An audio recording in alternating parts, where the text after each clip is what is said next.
So the energy language is a project that's started out as kind of a private philosophical meditation in 1996 when I was living in Madrid, Spain. And this was after I had finished a philosophy degree. And for the first time, I was absent any sort of structure or, like I said, after graduating from high school, I went into the army, studied languages, learned the ways of interrogation, all of these things. Then after that, I studied philosophy and theater. And then after I finished my undergraduate degree, I basically just cut myself loose from any sort of structure per se, which for me was the first time that it ever happened. I was 22 years old.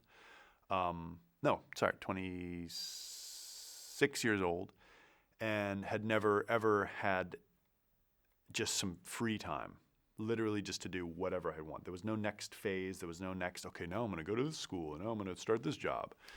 I knew that eventually I would probably I would reckon my existence within or without academia, but for the time I just had some basic time on my hands.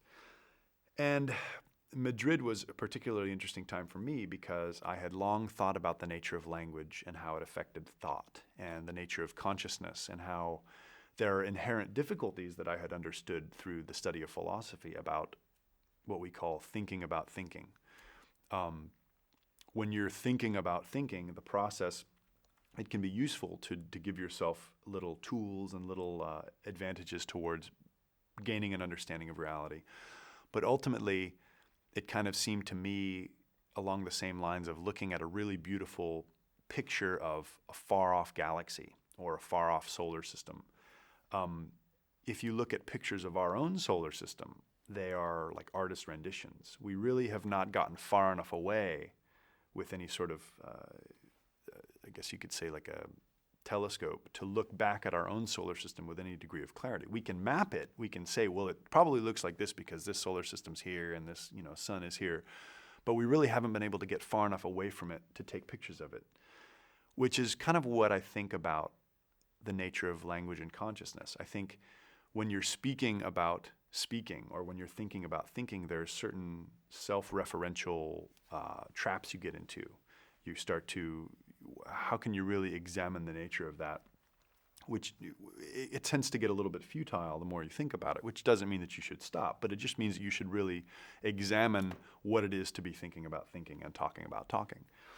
So, like I said, having studied that specifically in undergraduate and then having had a background in both languages as well as interrogation, which is just the asking of questions over and over again, I found myself concocting a science fiction story that was based on partly what I had worked on in the intelligence corps, which was we would script these scenarios that were archetypical scenarios of, let's say, a Latin American town where agents need to be trained to go into this Latin American town and exploit some information or meet with potential sources of information or do some sort of covert activity, whether counterinsurgency or destabilization, whatever sort of nasty stuff that happens in those sorts of intelligence gathering apparatus.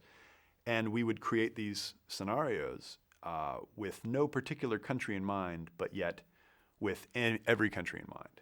And then we would actually populate small little hamlets out in the desert, or not in the desert, in the forest of Fort Bragg.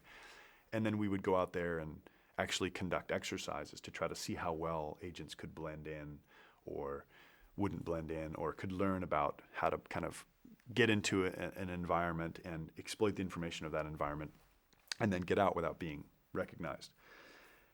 And I started to develop a science fiction story that had a similar component, though it was less about an extant human culture and more about a culture on a foreign planet that had a similar constituency that we have here on Earth, but slightly different in really basic ways. Like maybe it was instead of steam or internal combustion, it had some sort of other understanding of energy that allowed them to transport themselves.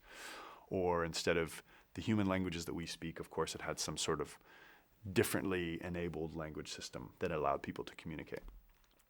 And in the process of this science fiction story, I figured that it would make most sense and be the most interesting if I created a language that would accompany this science fiction scenario that would give it some degree of legitimacy as far as being read about by the reader, and like, oh wow, well, these words are different, and the reason that they're different is because they have a whole different reality, and the nature of reality will inform a language and vice versa, such that, well, if this language that I'm creating needs to really address this particular set of energetic needs in this science fiction scenario, then it should be a totally different language, which means it shouldn't be based on any extant language.